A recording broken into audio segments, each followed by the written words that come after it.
Overnight, Israelis swarming drums have invaded Gaza Strip on Friday morning, so they'll kill around 30 Gazans, including children.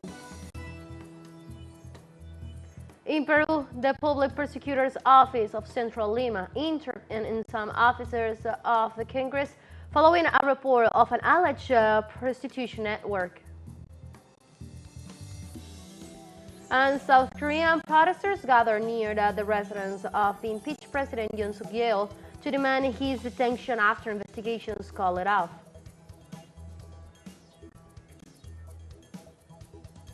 Hello and welcome to From the South. I'm Ana Marrero from the teleSUR headquarters in Caracas, Venezuela.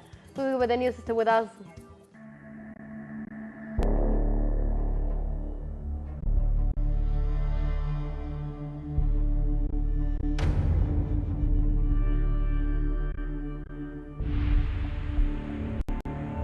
Overnight, Israelis swarming drones have invaded Gaza Strip on Friday morning, so they'll kill around 30 Gazans, including children.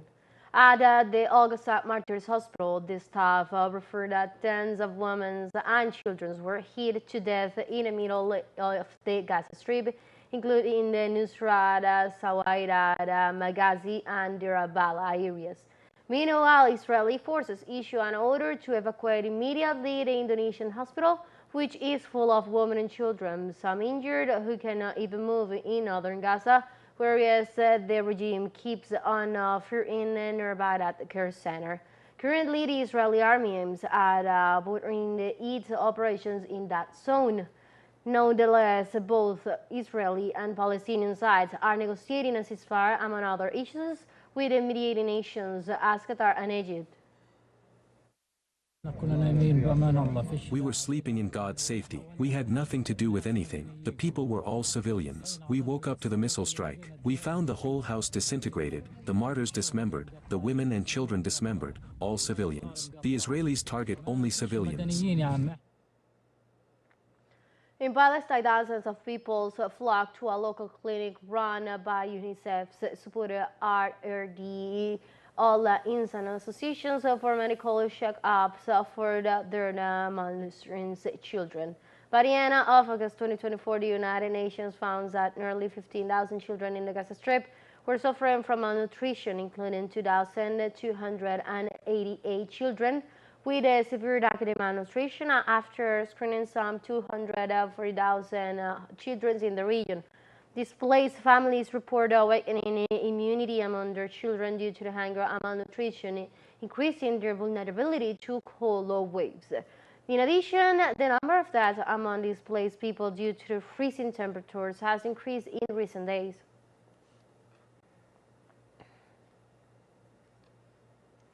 Palestinians reaffirmed their firm commitment to the struggle to regain their inalienable rights despite Israeli ongoing genocide attacks against the civilian population of the Gaza Strip.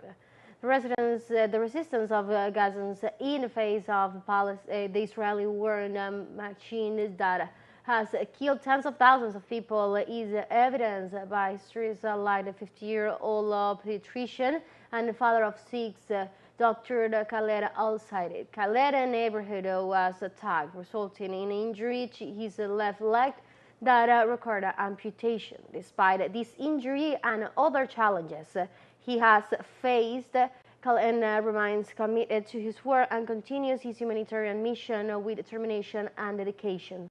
He is currently working at the Al-Aqsa Martyrs Hospitals in the city of Deir al-Balah. I am Dr. Khaled Ahmed Al-Saidi from Al-Buraj camp in the central Gaza Strip. I work in Al-Aqsa Martyrs Hospital. I was injured after the attack on our house in the area. I was displaced and took refuge in the hospital shortly after the war began. However, the area where my wife and children were was attacked, which led me to bring them to the hospital, where we have been since then. After the amputation, I spent some time unable to move because of the wound. I decided to go back to work because I believe that medicine is not only a profession, but also a humanitarian and service mission that cannot be abandoned.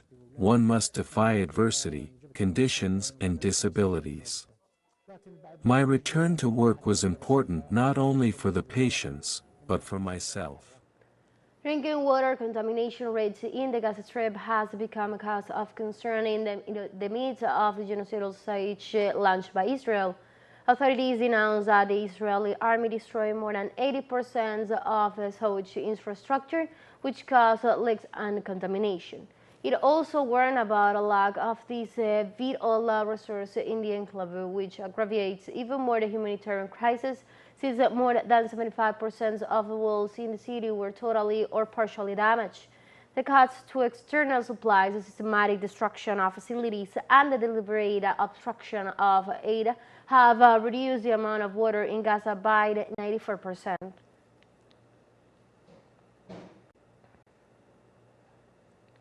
In Syria, the Zionist regime of Israel carried out several attacks in different areas of the country, including a factory of the Syrian defense industry. According to the media reports, Israeli warplanes illegally entered Syrian airspace on Thursday night, causing massive explosions in the northwestern city of Aleppo. The explosions in the southeast of Aleppo corresponds to the destruction of several defense industry factories in the suburbs of the city of Al Safira. So far, there is not information about possible casualties and the amount of damage. The Zionist regime continues its attacks against the region under the pretext of the alleged presence of Iran in the Arab country. Let's take a very first break, but remember you can join us on our TikTok account as teleSUR English, where you'll be able to see news in different formats, news updates, and more. Stay tuned for more news.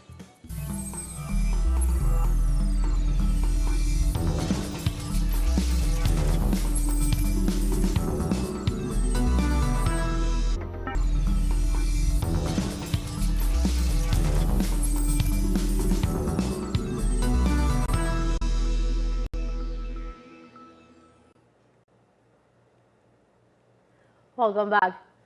In the United States, 2 people were killed and 18 injured when a small plane crashed into the roof of a commercial building in Southern California on Thursday. The crash occurred at 2:15 p.m. local time in Fulton, California. Firefighters and police arrived on the scene, fought a fire that broke out and evacuated surrounding businesses. The fire damaged the warehouse, which appeared to contain sewing machines and fabrics.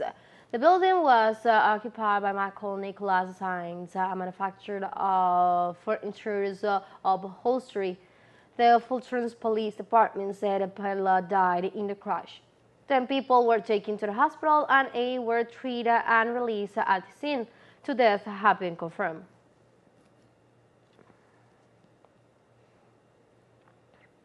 In New Orleans, the police complete their on-site investigation following the lately incident in which the U.S. Army veteran Shirumsdin Jabbar intentionally crashed his pickup truck into a crowd of revelers on Bourbon streets, taking at least 14 lives and injuring 30 others. Locals have paid tribute to the fatal victims by creating a makeshift memorial nearby in which they have live 14 yellow roses along a wall, erected crosses, and even an indie jazz band performed a traditional music in homage to them.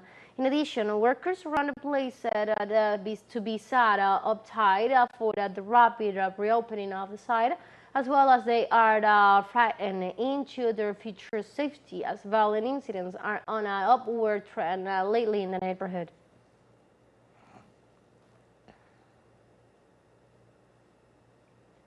And in this regard, during her morning press conference, the President of Mexico, Claudia Sheinbaum, condemned the violent incident and expressed her solidarity to the families of the victims.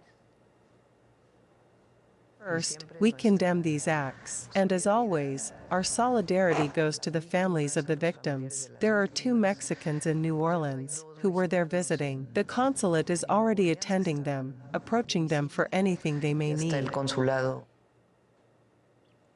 In Mexico, the first migrant caravan of 2025 head into the U.S. started on Thursday, with at least 1,500 people who began their pilgrimage from different countries in South America, Central America, and the Caribbean. According to the reports, this new migratory wave began on the town of Tapachula in the state of Chiapas in southeastern Mexico. The migrants began their journey along the coastal highway and have already reached their first destination, the municipality of Huehuetan, to continue their procession towards Xutla. The migrants seek to reach the U.S. Before the inauguration of President-elect Donald Trump. Walking is not a crime. The comrades are going to do it. We ask Dr. Claudia Sheinbaum Pardo to help migrant women and children and not let them walk. In Peru, the Public Prosecutor's Office of Central Lima intervened in some offices of the Congress of the Republic following a report of an alleged prostitution networks. According to the local media, the authorities ensured the practices of the parliament following a report that the alleged network was operating inside the Congress and involved high-ranking officials. During the raid, the prosecution teams collect documents, including camera footage from inside the legislative complex, as well as report from the Legal and Constitutional Office, the Security Office, and the Human Resources Department. The case was opened following a murder of lawmaker Andrea Vidal, whose death revealed the existence of an alleged prostitution network.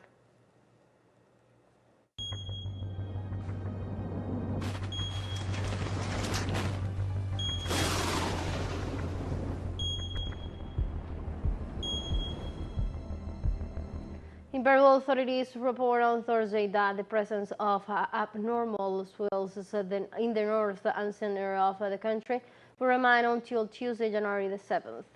According to the report, the northwest swells will mainly affect areas with open or semi-open beaches orientated to the northwest and west. Since last Friday, specifically in northern Peru, large waves have damaged thousands of boats and caused floodings in coastal towns where water has reached businesses and homes, and the closure of 101 port authorities recommended that the coastal population and people involved in fishing, sports, and recreational activities take safety measures to avoid accidents and follows the provisions of the corresponding port authorities.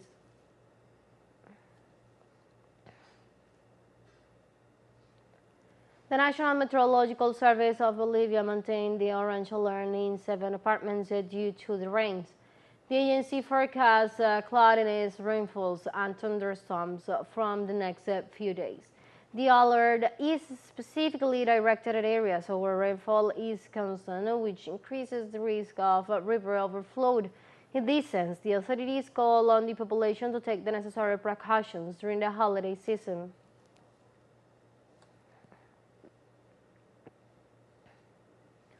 And Japan's meteorological agency has urged people to prepare for heavy snow in several areas. A cold air mass causes snowfalls that could intensify and reach up to 50 centimeters in the Tohoku region.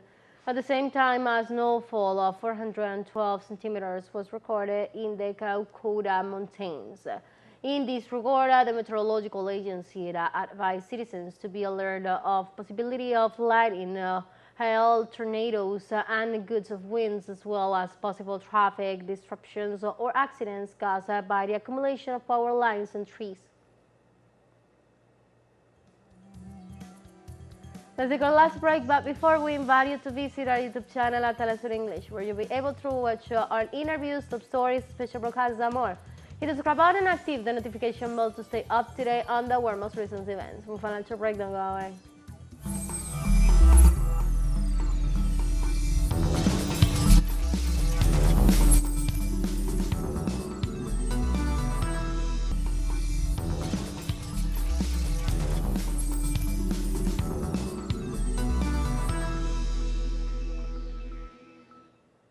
Welcome back to From the South.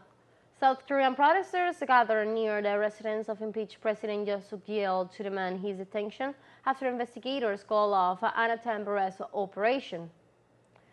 Precisely the failing imprisonments occurred when law officials were outnumbered by protesters and the president's security staff. The Constitutional Court then announced that the first oral arguments for the impeachment trial against the head of state will be held on January 14th upon the completion of its preparatory procedures. Demonstrators against Yoon are being led by South Korean Confederation of Trade Unions, which declared on Friday afternoon that they are organizing a mobilization that will last through the night. I came rushing out to this place filled with anger over the fact that Yoon Suk Yeol has not been swiftly arrested, and that they are resisting and not promptly complying with the arrest. Ever since the warrant was issued, I have been anxiously waiting for it to be executed. This morning, when I heard that the Corruption Investigation Office had set out, I fervently hoped that he would finally be arrested. However, on my way here, I heard that the office had withdrawn, and I felt utterly disheartened and furious, with no way to express my frustration. That is why today, I am determined to see Yoon Suk Yeol arrested and brought to justice, after which I plan to return to Daegu. Also in South Korea, on Friday, authorities began lifting the break-in of Jeju airplane that crashed on December 29 at Mount Airport by using large cranes. Sections of the aircraft scratch fuselage started being lifted, including parts of the engine and the tail. According to on-site investigators, this phase of the recovery operation is expected to uncover more human remains from the 179 fatal victims of the Flight 2216 crash. In this context, examinations are being conducted to identify the still unknown cases of the incident, with police vowing to determine the responsibilities swiftly, while the nation's transport ministry stated the procedures could take 6 months to 3 years.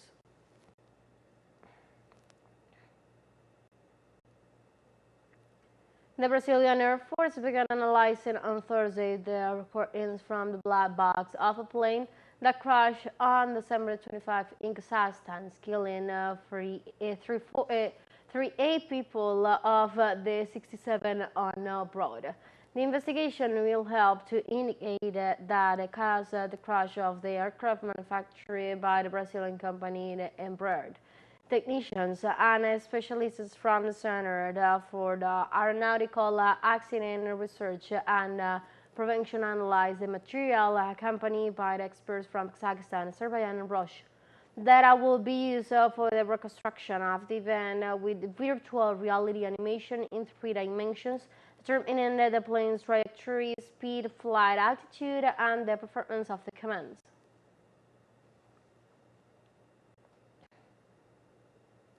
In Montenegro, thousands of residents gathered in Cetinje to honor the 12 victims killed after shooting in the small town. Government authorities declared 3 days of national mourning and canceled all planned New Year celebrations throughout the country. Statements from the town's residents point to the government's inaction in the events that have been taking place for the past several years.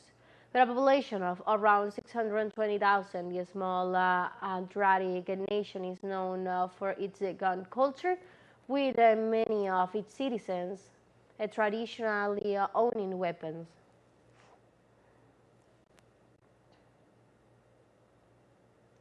Armed forces of the Democratic Republic of the Congo report crashes with rebel groups of the March 23 movement and insurgents from Rwanda in the province of North Kivu.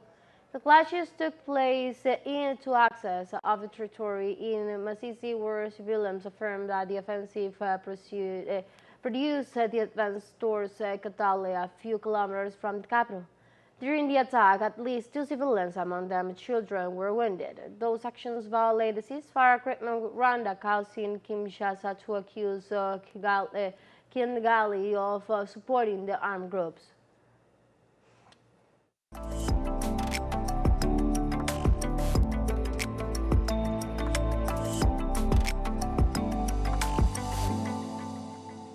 And now changing topics. The Prime Minister of Barbados, Mia Mottley, announced the celebration of the Carifiestas festival in her country as an opportunity to consolidate resilience in the region.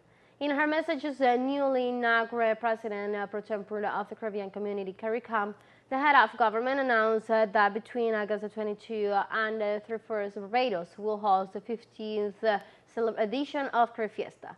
Motley invited representatives from all over the Caribbean to participate in the Caribbean Festival of the Arts, commonly known as Carifesta, an international multicultural event organized periodically by the Caribbean countries.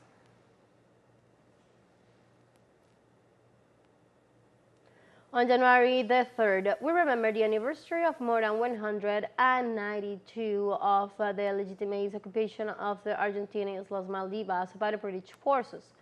On that date, on 1833, the territory of the Maldive Islands was illegally occupied by British forces, evicting the Argentine authorities legitimately established there. The almost bicentennial British occupation and the Argentine permissiveness consolidate day by day before the world the British illegal possession of this territory. According to the last Argentine constitutional reform of 1994, the recovery of these territories and the full exercise of sovereignty in agreement with the principle of international law constitute a permanent and unrenewable objective of the Argentine people. We have come to the end of this news brief, but you can find this and many other stories on our website at telesurenglish.net. You can also join us on our socials around Facebook, on X, and on Instagram as well. For Telesur English, I'm from the south of Marmarreno. Thank you for watching.